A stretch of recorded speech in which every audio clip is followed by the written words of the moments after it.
Ready start. महोदय, गेल्याच महिन्यात केंद्र सरकारतर्फे पाटबंधारे योजनांच्या मार्फत शेतकऱ्यांना उपलब्ध केले जाणारे पाणी पूर्णपणे वापरले जात नाही याबद्दल चिंता व्यक्त करणारे जे परिपत्रक आपणाकडे पाठविण्यात आलेले आहे, त्याच परिपत्रकाच्या अनुषंगाने मी हे पत्र आपणास पाठवित आहे. हा देश अन्नधान्याच्या दृष्टीने स्वयंपूर्ण होणे आवश्यक असेल तर या देशातील शेती जी निसर्गाच्या लहरीवर आणि पावसाच्या कृपेवर अवलंबून आहे, ती तशी न राहता हुकमी पाणी तिला उपलब्ध करून देण्यासाठी शासनातर्फे मोठमोठ्या पाटबंधाऱ्यांच्या, मध्यम पाटबंधाऱ्यांच्या आणि लघु पाटबंधाऱ्यांच्या योजना हाती घेतल्या जातात. पाझर तलाव तसेच वसंत बंधारे बांधले जातात आणि दुष्काळी भागातील शेतीला हमखास पाणी मिळावे अशी तजवीज केली जाते. परंतु असे पाणी देण्याकरिता जो नाममात्र दर किंवा पाणीपट्टी शेतकऱ्यांना आकारली जाते, ती पाणीपट्टी देणे टाळण्याकरिता शेतकरी कालव्याचे पाणी वापरण्यास अनुत्सुक असतात, असा या शासनाच्या पाटबंधारे विभागाचा दुःखद अनुभव आहे. त्यामुळे धरणामध्ये साठलेले पाणी उपयोगात न आणता तसेच पडून राहते आणि धरण बांधण्यामागील मूळ हेतूच असफल होतो. ही गोष्ट अत्यंत अनिष्ट आहे. शेतकऱ्यांमध्ये धरणाचे पाणी जास्तीत जास्त प्रमाणात वापरण्याची इच्छा आणि प्रवृत्ती आपण जितकी जास्त प्रमाणात निर्माण करू, तेवढ्या जास्त प्रमाणात आपल्या अन्नधान्याच्या उत्पादनात भर पडेल. ही गोष्ट पुन्हा सांगण्याची आवश्यकता आहे असे मला वाटत नाही.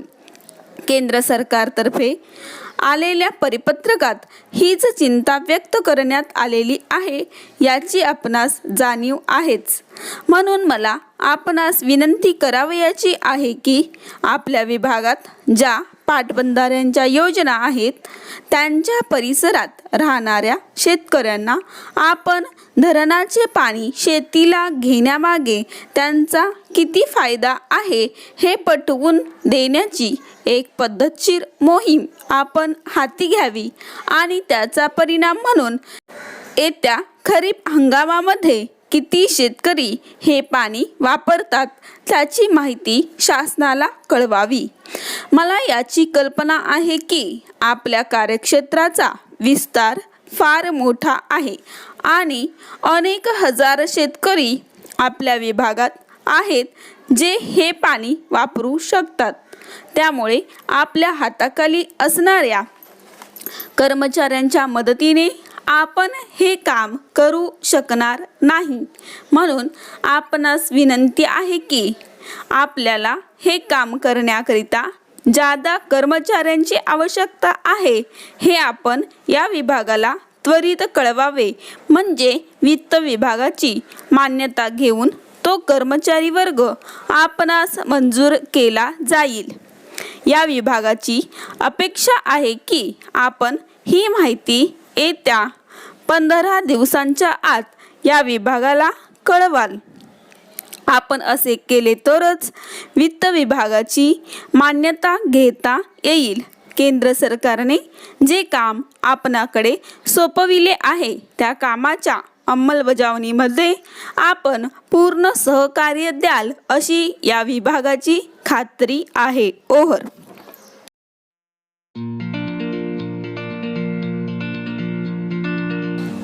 Passage B. Ready start. अध्यक्ष महाराज, महाराष्ट्र गलिच्छ वस्ती सुधारणा मंडळाच्या कामकाजावर बरीच विधायक टीका करण्यात आली आहे. तसेच जे काम झाले त्याबद्दल समाधान व्यक्त करण्यात आले आहे. या मंडळाच्या कामकाजाचे समर्थन करण्याच्या भरीस न पडता या ठिकाणी जी टीका झाली, प्रश्न विचारण्यात आले, तेवढ्यापुरतेच मी माझे उत्तर मर्यादित ठेवणार आहे. एका माननीय सदस्यांनी असे सांगितले की मध्यंतरी अशी एक हवा निर्माण झाली होती की झोपडपट्ट्यांच्या जागा सरकारी मालकीच्या होणार आहेत. हे कोणी सांगितले, कसे सांगितले हे सांगणे कठीण आहे. त्याची चिकित्सा करण्यात आता काही अर्थ नाही. आपण शिरगणती केली, ती कशासाठी केली? संबंधित कायद्याखाली आपल्याला किती जमीन मिळू शकेल हे समजण्यासाठी आपण शिरगणती केली. मध्यवर्ती सरकारच्या जागेवर ज्या झोपड्या आहेत त्या मध्यवर्ती सरकारने उठवावयास पाहिजे होत्या. ते काम आपल्याला करावयाचे असेल तर त्यासाठी मध्यवर्ती सरकारची परवानगी घेतली पाहिजे. झोपड्या उठवताना महाराष्ट्र सरकारने एक गोष्ट केली आहे की ज्यांच्या झोपड्या पाडल्या त्यांना दुसरीकडे जागा दिली आहे. त्यामुळे झोपडपट्टीवासियांमध्ये सुरक्षिततेची भावना निर्माण झाली आहे. मला हे सांगावयाचे आहे की मुंबई शहरात आणखी 1,00,000 झोपड्यांची वस्ती गलिच्छ वस्ती म्हणून जाहीर करण्याचा सरकारचा विचार आहे. ते केल्यानंतर या झोपडपट्टीतील लोकांना संरक्षण दिले जाणार आहे. येथे असे सांगितले गेले की काही मालक प्रामाणिक आहेत. त्यांनी महापालिकेची परवानगी न घेता भाडेकरूंना किमान नागरी सोयी उपलब्ध करून देणारी पक्की घरे बांधली आहेत. सरकारलाही सरसकट साऱ्या जागा ताब्यात घ्यावयाच्या नाहीत. बऱ्यापैकी बांधकाम असलेल्या व त्यात राहणाऱ्या भाडेकरूंना पाणी आदी सोयी प्राप्त असलेल्या जागा वगळण्याचा जरूर विचार केला जाईल. जागा ताब्यात घेताना कोणावरही अन्याय केला जाणार नाही. सर्व गोष्टी न्यायाने करावयाच्या असल्याने जागा ताब्यात घेताना नुकसान भरपाई देण्याचाही विचार करावा लागेल. या जागांचे भाडे सरकारला वसूल करावयाचे असेल तर त्या जागांचा मालकी हक्क सरकारच्या नावे बदलल्याशिवाय सरकारला ते करता येणार नाही. त्या दृष्टीने आवश्यक ती उपाययोजना केली जात आहे. जागा ताब्यात घेण्यासंबंधीचे जे नवीन धोरण आहे ते सर्वांना माहीत होईल अशी व्यवस्था करण्यात आली आहे. मराठीतून पत्रके छापून त्यांचे वाटप करण्याचीही व्यवस्था करण्यात आली आहे.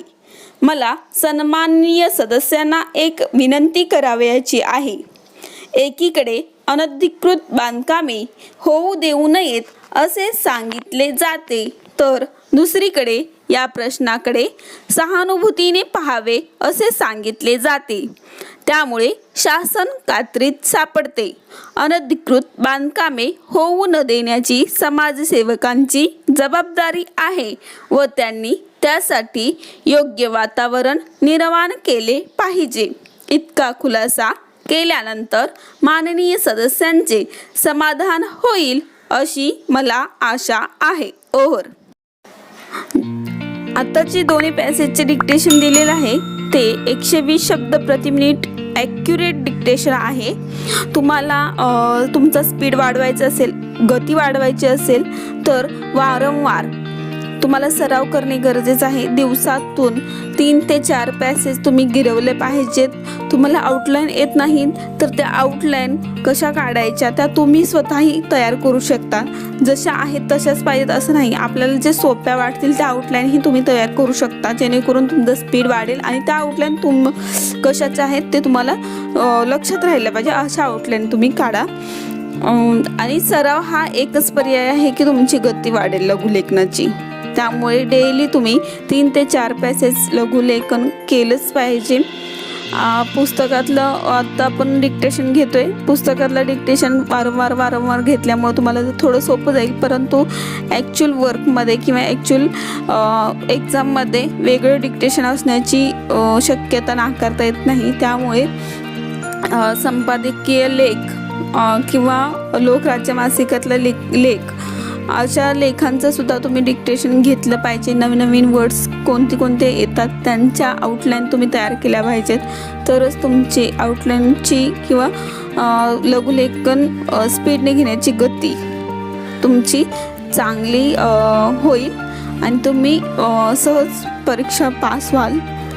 तुम्हाला हे जे डिक्टेशन मी देते ते तुम्हाला आवडत असेल आणि तुम्हाला अशाच पद्धतीचे डिक्टेशन घेण्याची इच्छा असेल तर तुम्ही माझ्या चॅनलला लाईक करा, शेअर करा आणि सबस्क्राईब करायला विसरू नका.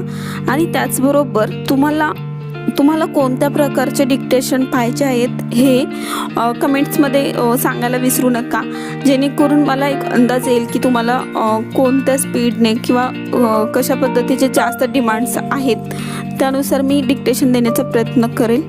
धन्यवाद.